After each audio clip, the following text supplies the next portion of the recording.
తండ్రి కుమార పరిశుద్ధాత్మకు మహిమ కలుగునుగాక. ఈనాటి జీవవాక్యం. యేసు వారి మధ్య నిలిచి మీకు శాంతి కలుగునుగాక అనెను.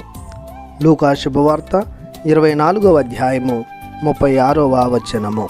ప్రియ సహోదరి సహోదరులారా, దేవుని బిడ్డలారా, ప్రభునిచే ప్రేమించబడుతున్న ప్రియ సహోదరి సహోదరులారా, పునరుత్థాన క్రీస్తు ప్రభు మేము తన ఆశీర్వాదములతో నింపునుగాక.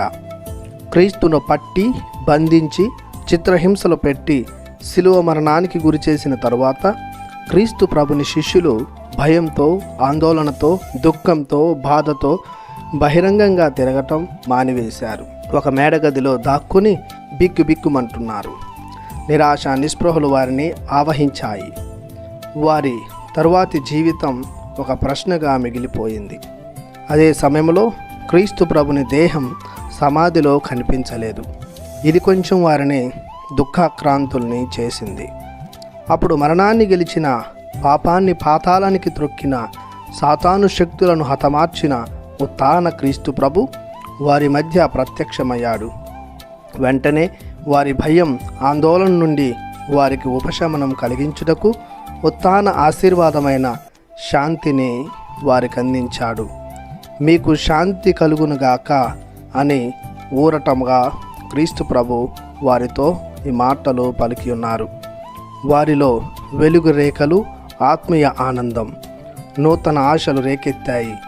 వాడిపోయిన ముఖాలు ఒక్కసారిగా దేదీప్యమానంగా వెలిగాయి.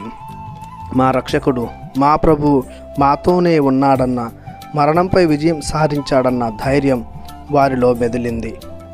ధైర్యం, శాంతి, సమాధానం, ఆనందం, ఆశలు, ఆత్మీయ సంతోషం వారిలో పెళ్ళుబికాయి. ఆ పునరుత్థాన క్రీస్తు ప్రభువే మనల్ని కూడా తన శాంతితో దీవిస్తున్నాడు. ధైర్యాన్ని, సంతోషాన్ని మనలో నింపుతున్నాడు. కావున ఆ పునరుత్థాన క్రీస్తు ప్రభునిలో ప్రగాఢ విశ్వాసం కలిగి జీవించుదాం. ప్రార్థించుదాము. సకల ఆశీర్వాదములకు ఊట అయిన మా దేవా, మీకు మా వందనం, మీకు మా స్తోత్రం. మమ్మెంతగానో ప్రేమించి మమ్ములను అనాథలుగా విడువక మా భయాలలో ధైర్యంగా ఉండుటకు మీరు జీవితులై లేచారు. మీ పునరుత్థాన ఆశీర్వాదాలను అపారంగా మాపై దయచేయమని మీ పరిశుద్ధ నామంలో ప్రార్థిస్తున్నాము తండ్రి. ఆమెన్. దేవుడు మిమ్ము దీవించునుగాక. ఆమెన్.